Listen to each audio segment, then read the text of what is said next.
こんにちは。ウェルネスキッチンの関口彩子です。今回はこちら。春菊を使って揚げない天ぷらをご紹介いたします。春菊って独特な香りが苦手という方もいらっしゃるかもしれませんが、油と一緒に調理するととっても美味しく仕上がるんですね。その代表としてサクサクした衣の天ぷらは絶品なんですけれども、何せ天ぷらというと油をたくさん使って後始末も大変と思われる方多いと思います。そこで今回は揚げない天ぷらということで、フライパン一つでとっても簡単に作れる調理法でご紹介したいと思います。妊活をしている方にもおすすめの葉酸たっぷりのお野菜です。ぜひ最後までご覧になってください。ウェルネスキッチンでは食から始めるアンチエイジングをテーマに、心も体も元気になる情報を続々と配信していきます。ぜひチャンネル登録してくださいね。春菊というとお鍋とかすき焼きのイメージが多いと思いますけれども、実は春菊素晴らしい栄養素がたっぷり含まれています。簡単に春菊の栄養をご紹介したいと思います。春菊にはベータカロテンが豊富に含まれています。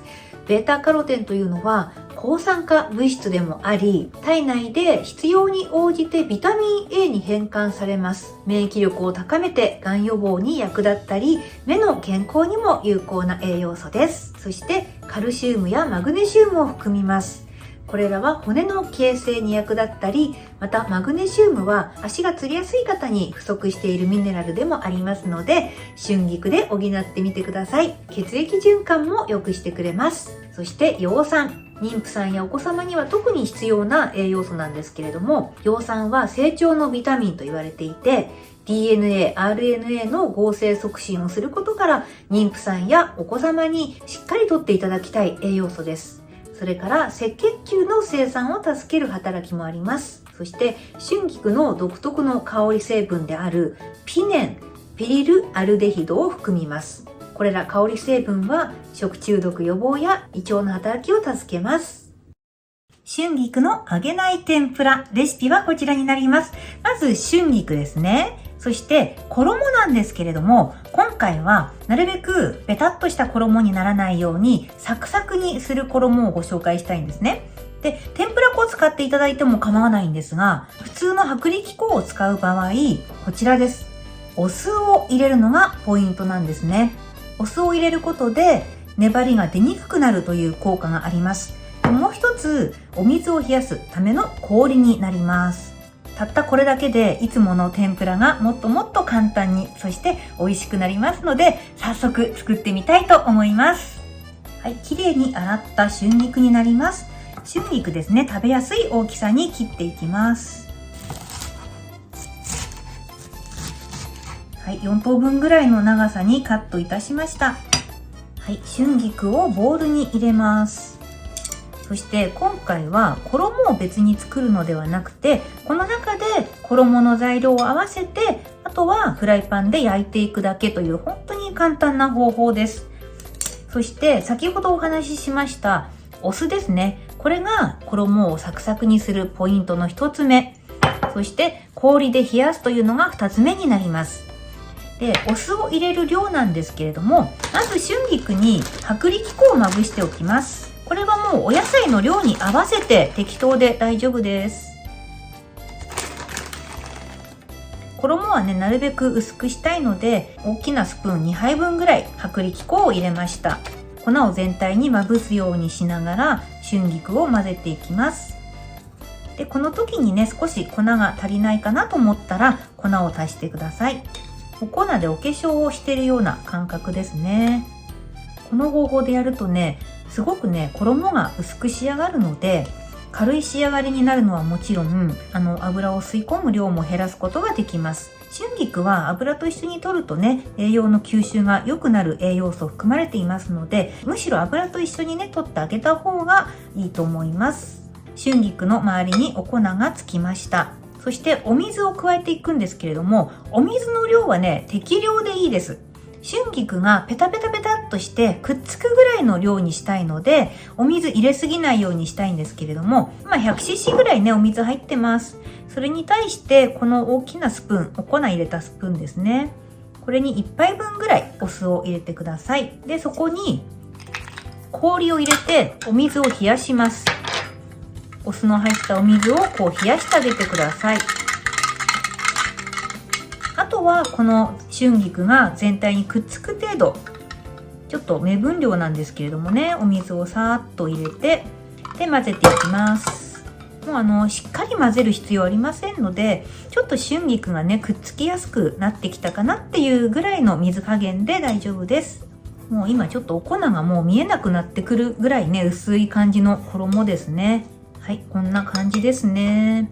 お水の方結構まだ残っています。はい、フライパン中火にかけています。今回揚げ焼きなので、フライパンの底から5ミリあるかないかぐらいの量になっています。で、今回はね、揚げ物で熱を加えても強い油、米油を使っていきますね。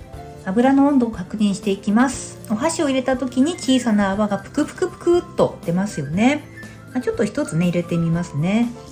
もう春菊火の通りが早いので、しっかりと泡が周りにくっつくぐらい温度しっかり上げてから焼いていきます。春菊をフライパンに入れていく時にこういう状態で入れると広がりやすいんですよね。で、ここで一つポイントなんですけれども、ラップを手に乗っけてキュッと一回手で押さえます。こじんまりとくっつけてからフライパンの中に入れていきます。そうすると散らばりにくくて綺麗に仕上がります。はい、このように乗せて、でキュッと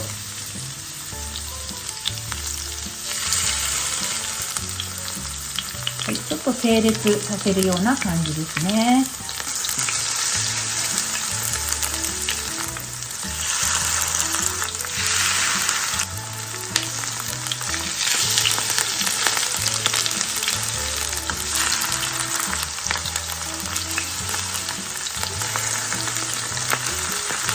春菊は生でも食べられるお野菜なので、加熱しすぎなくても大丈夫です。ちょっとポンポンポンポンとこうお箸でね触れてみて、少しカサカサカサっとしたような感じであれば大丈夫です。そしたらもう揚げてしまいますね。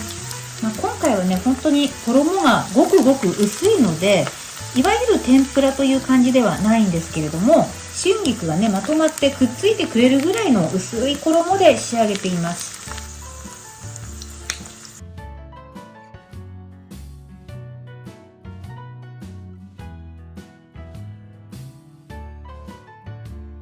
衣がね本当に薄いんですよ。もう本当に接着剤程度のね衣の量なので、すごく軽い仕上がりです。サクサク衣の揚げない春菊の天ぷら完成しました。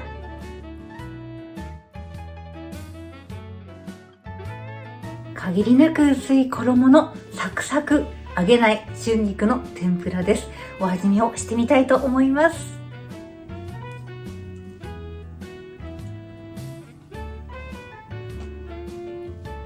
春菊の周りにすごく薄い衣がわずかにサクサクっとした食感があるんですね。春菊自体がねメインなので、本当にお野菜を食べてるような感覚です。でも適度にやっぱり油があるので、すごくね春菊が食べやすいです。今回はお塩で食べてみたんですけれども、もちろん天つゆを使っていただいてもいいし、お蕎麦やおうどんなどと一緒に召し上がっていただいてもいいと思います。普通の天ぷらでもぜひね、お酢の入ったお水で冷たくして溶いた衣、ぜひねお試しください。とっても軽い仕上がりになります。使った後のフライパンは先ほどね受けた時の紙と、さらにねキッチンペーパー余分に少し足していただいて、軽く拭き取ればもうおしまいです。このぐらいの種類だったら無理なく揚げ物もね楽しめますよね。今回は春菊の栄養をしっかり吸収させる油と一緒に摂る料理ということで、栄養たっぷりの緑黄色野菜春菊を衣を限りなく薄くしたとっても軽い天ぷらに仕上げてみました。油の量もわずかなので焼いているような感覚でできちゃいます。後始末もとっても簡単で手軽に天ぷら楽しめると思いますので、ぜひお試しください。最後までご覧いただきありがとうございました。それではまた別の動画でお会いしましょう。